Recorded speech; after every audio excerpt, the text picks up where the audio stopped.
ꯌꯥꯝꯅ ꯆꯥꯎꯈꯠꯈꯤꯗ꯭ꯔꯕ ꯂꯋꯥꯏ ꯂꯝ ꯑꯃꯗ ꯃꯆꯤꯟ ꯃꯅꯥꯎ ꯑꯃꯈꯛ ꯂꯩꯔꯝꯃꯤ ꯃꯆꯤꯟ ꯃꯅꯥꯎꯁꯦ ꯑꯃꯅ ꯑꯃꯗꯒꯤ ꯍꯦꯟꯗꯦ ꯑꯃꯅ ꯑꯃꯗꯒꯤ ꯇꯥꯗꯦ ꯑꯗꯨꯕꯨ ꯍꯥꯏꯒꯠꯅꯕꯗꯤ ꯀꯔꯤ ꯍꯥꯏꯔꯨꯅꯤ ꯑꯁꯤꯒꯤ ꯈꯨꯜꯂꯛ ꯇꯥꯡꯂꯛꯁꯤꯗ ꯅꯣꯡꯃꯗꯤ ꯅꯨꯄꯥ ꯑꯃꯈꯛ ꯂꯥꯛꯂꯝꯃꯤ हाय लेसाबी ऐसे लाइक पमेनी पेंटर नी आर्टिस्ट नी पेंटिस्ट नी अदो अइंगोंदा लेफम पियु आई लाइक लगा आई लाइक सिंजे योलगा अइना फंगजरप पैसादुना आई भरा से पिजगे नुयुमदा भरा थमा मोय खंगे अदु ओइतारगा सो आई लेजगा दोइनि सिगा लैदोइने तामोगी मिंगना कई कौगे तामो अखोय यमसिदती आइगी इनाउनुपी गतनी लेरिसे अखोय पाबुंग इमासु लेखिद्रबा कुइरे अदो तामोना अखोयदा लेगने हाइबसे लेकाइना कई हाइनागनी अदो आइगी इनाउनुपीदा हाना हंगमै मथौ ताये हाइमा करी यारोइदैनुनिया इचिया नंगांगिदब काइनो नते इमा इपा लेट्रे खंगिनी अदो अखोय मुसिदा नुपा अमसु लेबनति अदो मा अमा लेरबदि अखोय सेफ्टी अनि लेइतनका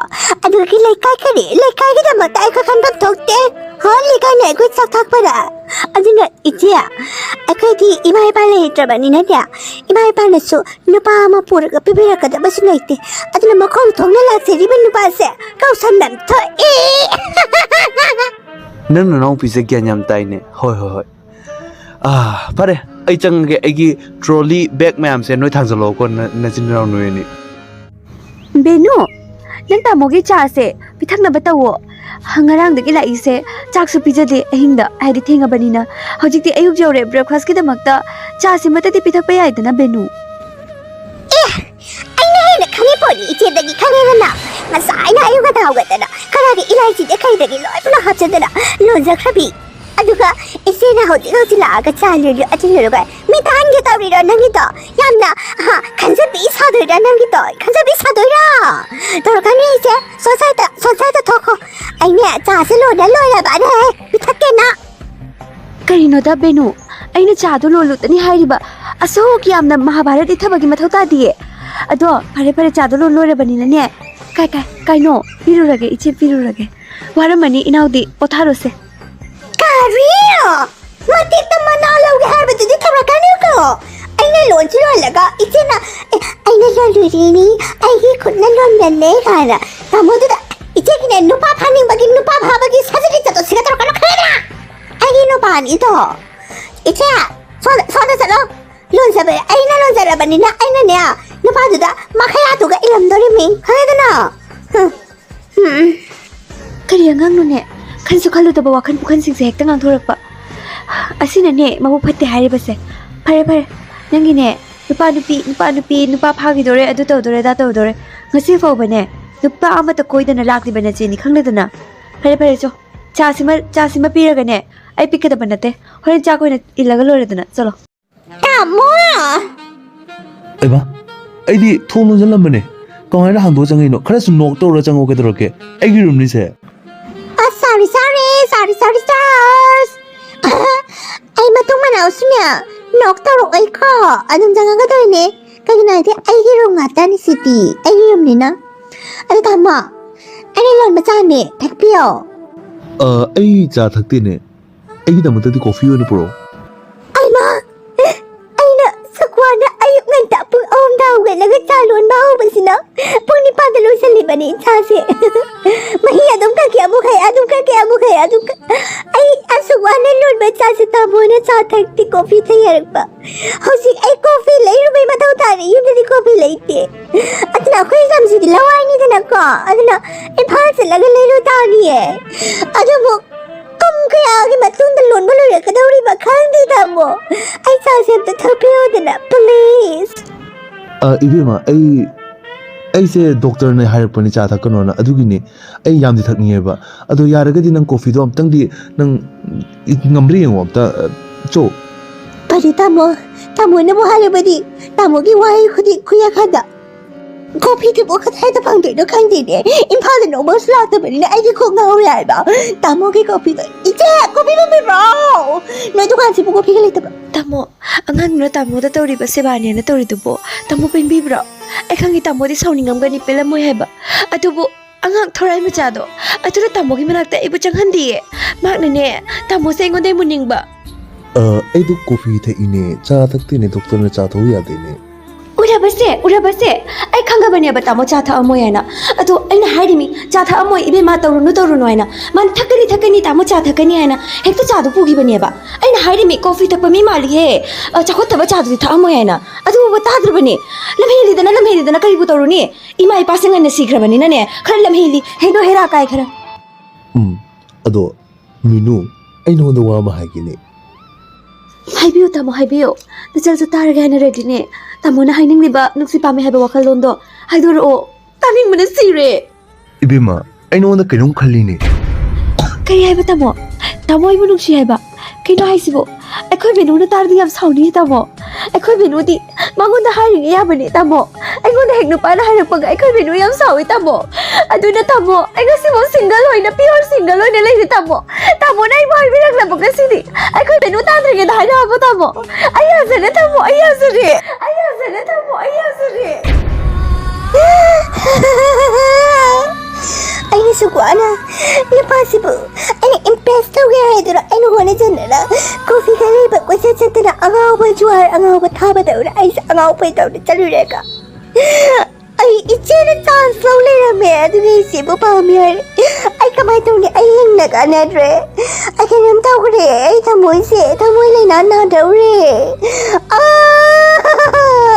Ay rumda chalaga Ay kikita yingurage Thunao da ꯑꯁꯤꯗꯩꯗꯤ ꯅꯣꯡꯃꯒꯤ ꯕꯦꯅꯨꯗꯣ ꯅꯥꯕ ꯍꯦꯟꯖꯜꯂꯛꯈꯤ ꯑꯃꯗꯤ ꯃꯆꯦꯅ ꯍꯪꯉꯁꯨ ꯈꯨꯝꯗꯦ ꯀꯩꯝꯁꯨ ꯇꯧꯗꯦ ꯊꯣꯡꯅꯥꯎꯗ ꯑꯗꯨꯝ ꯌꯦꯡꯉꯒ ꯂꯩꯔꯝꯃꯤ ꯅꯣꯡꯃꯗꯤ ꯃꯆꯦꯅ ꯆꯪꯂꯛꯄ ꯕꯦꯅꯨ ꯆꯥꯛꯁꯨ ꯆꯥꯊꯣꯛꯑꯔ ꯂꯥꯎ ꯀꯔꯤꯒꯤꯅꯣ ꯅꯪꯅ ꯑꯩꯅ ꯀꯧꯕꯁꯨ ꯇꯥꯗꯦ ꯈꯨꯝꯁꯨ ꯈꯨꯝꯗꯦ ꯑꯁꯨꯝ ꯊꯣꯡꯅꯥꯎꯗ ꯎꯅꯥꯗꯣ ꯌꯦꯡꯗꯨꯅ ꯂꯩꯔꯤꯕꯗꯨ ꯀꯔꯤꯒꯤꯅꯣ ꯎꯖꯥꯎꯗꯨꯗ ꯄꯥꯜꯂꯤꯕ ꯎꯅꯥ ꯏꯆꯦ ꯎꯅꯥ ꯇꯃ ꯍꯥꯏꯔꯤꯗꯣ ꯅꯪꯅ ꯆꯤꯟꯗꯨꯒ ꯀꯩꯗꯧꯔꯒꯦꯅꯦ ꯕꯦꯅꯨ ꯅꯪꯕꯣ Icha, unasi kin mauri ije. Uda paliba unasi ije. Hekin balurag pada egi punsi sutloi higadra ije. Hey, haye dine, karino nang nanganglidubo. Nachinduna oitrang paitrang khara ngangladana. Law, sida law, chak chathong ba tawra law. Nasadu loina sunjale ba tawrisibo. Ay karin achangi ije. Tamona indragadi ay saroye. Hey, haye dine, nabai oikrabani nangbo. Nangi namai kai nai dabi, nupa oba ya dabi do tawgarune. Nabai phodi nang lena thawdana kaino. Nupa bana mathade haina bo. Nachegi nawadabo, nachegi mawadabo. Hanna yengsalai sa kaigino. Yengkano. Anaba mi kaloina phutatana ngasiko. Hoy ije. Adudi ay sumsila horage ije. Unasi ay yengnana. Unaga ay agilay na riba mari sita atam thambirama. Noi sami na ro sa ko sara. Ay kanyam uy. Manung di am nuha jaba amoy be.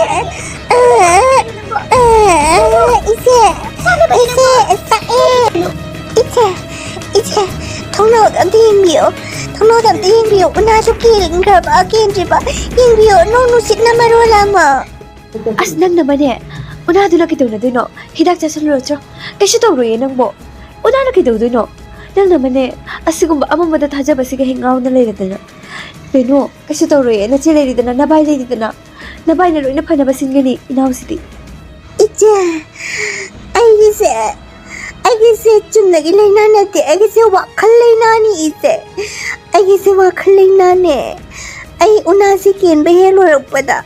Unado ude ama bao bande hai kanduda aigi punsi su longkini ije. Please una kallo. ꯍꯥꯏꯕ ꯃꯥꯒꯤ ꯑꯅꯥꯕꯁꯤꯗꯤ ꯑꯆꯝꯕ ꯑꯅꯥꯕꯅ ꯅꯝꯗ꯭ꯔꯦꯗꯅ ꯑꯗꯨꯗꯤ ꯑꯩꯅ ꯎꯄꯥꯏ ꯑꯃ ꯇꯧꯕ ꯇꯥꯔꯦ ꯑꯩꯗꯤ ꯑꯥꯔꯇꯤꯁꯅꯤꯅ ꯑꯩꯅ ꯌꯦꯛꯑꯒ ꯑꯣꯏꯅ ꯅꯞꯄꯒꯦ ꯎꯅꯥꯗꯤ ꯑꯃꯐꯥꯎ ꯌꯥꯎꯗ꯭ꯔꯦ ꯎꯁꯤꯗ ꯑꯗ ꯊꯣꯡꯅꯥꯎꯗꯒꯤ ꯃꯥꯅ ꯌꯦꯡꯍꯧꯗ꯭ꯔꯤꯉꯩꯗ ꯑꯩꯅ ꯅꯞꯁꯜꯍꯧꯔꯒꯦ ꯅꯠꯇ꯭ꯔꯕꯗꯤ ꯃꯥꯅ ꯎꯔꯨꯔꯒ ꯎꯅꯥ ꯌꯥꯎꯔꯝꯗ꯭ꯔꯦ ꯍꯥꯏꯗꯨꯅ ꯑꯃꯨꯛ ꯁꯤꯗꯣꯛꯈꯤꯕꯁꯨ ꯌꯥꯏ Ije leribeyo unado ama mau leribeyo ama na dress machita ga yendo lerizo ije Beno na ko fatro na bo. Kaino na ngali base. Ai na hayo tene hida ku chau tu mi tu moina. Gyan taw. Lusi raktre nangina tawre ba thau jing do. Lusi raktre. Tum bacha ba ama ta khang re nang de tene ai su hale. Kaino nappa ya nappe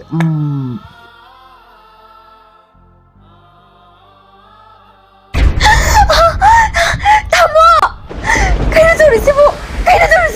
Emma, kaduragi sino nang langi to? Iba sila karigino. Lebak te hipisipo. Unaso ama palame. Iti ay hingani ko. Ibay! Lindi ni nangdi. Lungay bro, ingro. Hindi nga ba? Hipaluran na naman ata. Hipaluran nga si. Nang kitahitagi, labay si. Udagi untada na. Mapangtik na. Magkukay na. Sigre! Nabay sigre! Pelo, ibe man ang pelo. Nang na, unapan ba? Patagi nabay si na una sa iyeng naganap na po na ba ta? Sire! Nga sini sire! Hipkay bra! Nahipkay bra na! Hipaluran na! Nahipalura! Emma, kananan na po ay kaya. Ay kaya sumlang sa bagiwani. All over world ta. Unawani po. Hoy, usigi unalu sa kitaragiso. Nakanda horiwa upal-upal mayam sige unali bayam electricity. Asige unasisi. Wadi na kenga ba asige nga kahingani tanay. Karino man sa hunaro. I like efforts man. Effort jam tawgan man no pansa. Hindi toya mataza bane. Mana nga si ay gina matisido pangam libase. True love. I like this man. Ay gi oy baga mo da banina kalante gi oy baga mo iko. Isa. Pare. Nang idamagta din na handang itawriba sinsa. Loy na tong sa nabang tournament na tra. Ato po, ay ginupagay tamagta di. Ay ginupagay po sige oy na di. Masiuna sina. Aroiba una. The last lemon na hooray!